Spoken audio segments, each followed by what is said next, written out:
أهلا وسهلا بيكم في قناتنا غواص في بحر الفلك. كل سنة وانتم طيبين عشان عيد الفطر المبارك.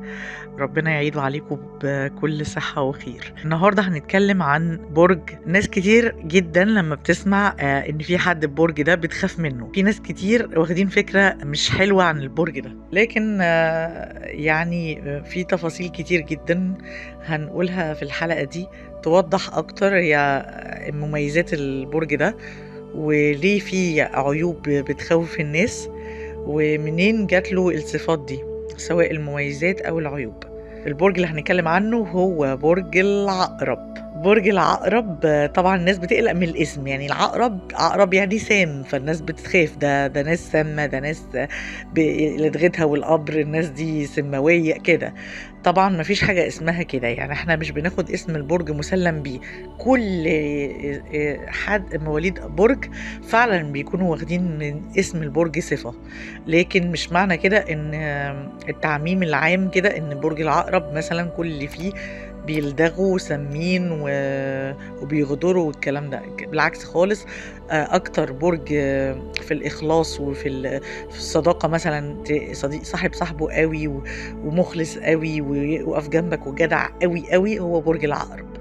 فمحتاجين نعرف اكتر عن برج العقرب، بما اننا دايما بنتكلم من ناحيه ان ايه هي الكواكب اللي بتحكم البرج وبتتاثر في الصفات.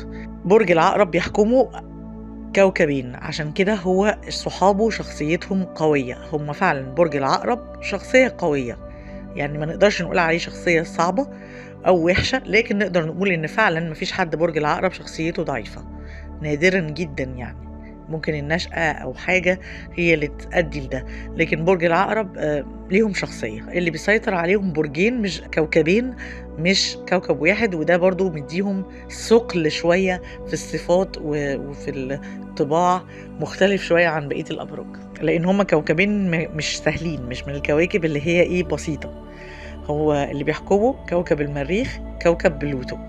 طبعا بلوتو ده اتكلمنا عنه قبل كده لما اتكلمنا عن حلقة الكواكب، وقلنا هو طلع من المجموعة الشمسية وأبعد كوكب عن الشمس، بس يعني يعتبر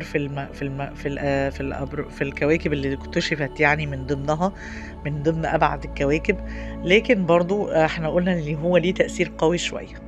طيب، هو برج العقرب بيتأثر بكوكب المريخ، الكوكب الأحمر، كوكب الحرب، في صفات معينة. هو دايما المريخ بيدي طاقة، يعني دايما المريخ بيدي طاقة، بيدي حماس، بيدي بعض الناس اندفاع، لكن ده برج مائي، فثباته يعني مش هيتأثر بأنه يندفع، لكن هيكون قوي، هيكون بيحب شغله جدا، مجتهد مثابر واللي انا اعرفه يعني دايما ان اكتر الابراج بيحب شغله وبيبتكر وبيحب روح التنافس في الشغل. برج العقرب متفوقين جدا جدا في مجالات كتير، وبيحبوا شغلهم قوي، يعني فده بياخدوا صفة من المريخ. كمان الجاذبية، الجاذبية يعني دايما برج العقرب بيتقال عليه جذاب، فالجاذبية دي برضو من المريخ. وكمان الصفات اللي هي بتأثر عليه من كوكب المريخ، حتة اللي هو الجموح في العاطفة، هو بيحب قوي على فكرة ورومانسي جدا، والجموح في الغيرة والانتقام، يعني هي النقطتين دول برضو من صفات المريخ. كمان هو معاه كوكب بلوتو واخد منه صفات حب السيطرة. برج العقرب من مشاكله انه بيحب يسيطر، هو اللي يبقى الليدر، هو اللي يسيطر، عنده حب تملك للشريك قوي، غيور قوي. فدي صفات واخدها كده ميكس ما بين كوكب المريخ، كوكب الحرب وكوكب العنف، وما بين كوكب بلوتو اللي فيه حتة حب السيطرة جدا. كمان واخد من كوكب بلوتو، احنا قلنا ان هو اساسا فيه اتراكتيفيتي عالية جدا بسبب كوكب المريخ.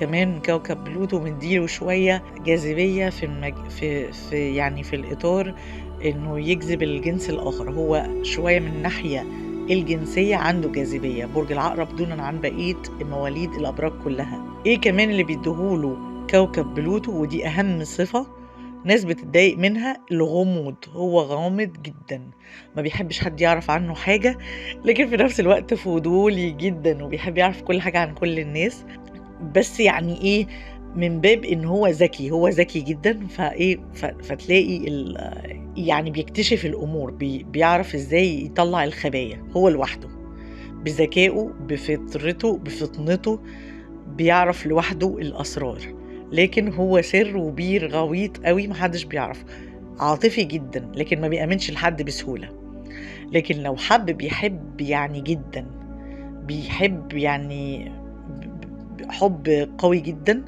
مُخلص أوي في الحُب، زيه زي الأبراج المائية في الحتّة دي، ولصحابه جدع جدًا، يُقف جنب صحابه حلو أوي، وفي الشغل هو شيّال حمول ويُعتمد عليه ومن أكتر الأبراج اللي بتتحمّل المسؤولية، واثقين في نَفْسهم شوية برضه إلى حد يعني مع يعني ليهم صفة مشتركة مع الأسد والثور في حتّة الثقة الزايدة في النَفْس يعني.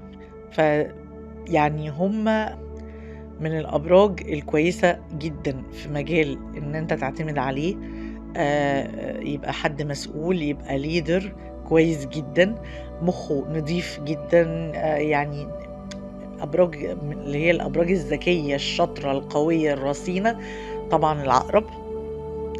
هي أكتر عيب فيه الناس بتخاف منه وهي حقيقة، كل دي حاجات جميلة جدًا، بس ما تجيش جنبه بقى، هتيجي جنبه وتأذيه، هو انتقامي، برج انتقامي، لإنه عقرب هيلدغ ولدغته صعبة وانتقامه مؤلم وهيجيبك أرض، زيه زي شوية ما إحنا قُلنا إن غضب الثور مدمر، لأ، لكن العقرب بيلدغ بقى، هيلسعك لسعة أنت بقى هتلف حوالين نفسك، لإنه يعني بجد هو بيبقى مُخلص في الحب جدًا، مُخلص في المشاعر جدًا، سواء مع صحاب، مع شغل، مع أي حد، بيدّي كل حاجة حقها أوي، هو ضميره صاحي، فأنت لمّا تيجي تل ت تغدر بيه هو ما بيسيبش حقه، برج العقرب ما بيسيبش حقه، مُخّه يعني واقعي ومترتِّب، تعرف إزاي بيعرف إزاي يفكّر بمنطقية، ففي صفات كتيرة حلوة جدًا، لكن هو بيغدر باللي بيغدر بيه، انتقامه غير متوقّع وشوية صعب، عشان كده هُم بيخافوا منّه، هو فعلًا مؤذي في انتقامه، بس مش لله وللوطن كده هو مؤذي. بالعكس على فكرة، في ناس بتقول إنه بيرمي كلام جارح، بالعكس برج العقرب بيراعي مشاعر اللي قدّامه جدًا، جدًا، طول ما أنت مراعي مشاعره هيراعي مشاعرك، لكن لمّا يقلب عليك أنت اللي بتبقى عملت كده، ساعتها بقى هينهيك تقريبًا، فبرج العقرب انتقامه مدمر، هو دي الفكرة، انتقامه، هو انتقامه عامل زي انتقام العقرب، لدغته والقبر. بيكون فعلًا منتقم سام، يعني ما بيسيبش حقه أبدًا، أبدًا مهما حصل. وبيعرف يرُد الصعصعين، فهو ده سبب الناس إنه بيخافوا من برج العقرب، وحتّة الغموض وحُب السيطرة والغيرة الزيادة، هي دي الصفات السلبية اللي بتخلّي الناس تقلق من العقرب. العقرب بيحب يمتلك حبيبه أوي، يعني بيغير عليه أوي، هي دي فيها يعني الصفة دي موجودة جدًا في العقرب، ولو حَس إن في حد بييجي جنب الشريك بيبقى انتقامه رِزل من الشخص اللي بيقرّب منّه ده، ف هي دي كل يعني السبب السُمعة اللي طالعة على برج العقرب، لكن في الإخلاص للشغل والاجتهاد والذكاء والشطارة والجاذبية والصفات الحلوة دي كلّها صفات جميلة جدًا. ألقاكم إن شاء الله في الحلقة الجاية، هنتكلم عن برج ناري بقى، هو برج القوس، إن شاء الله أشوفكم على خير الحلقة الجاية، معاكم رشا سامي.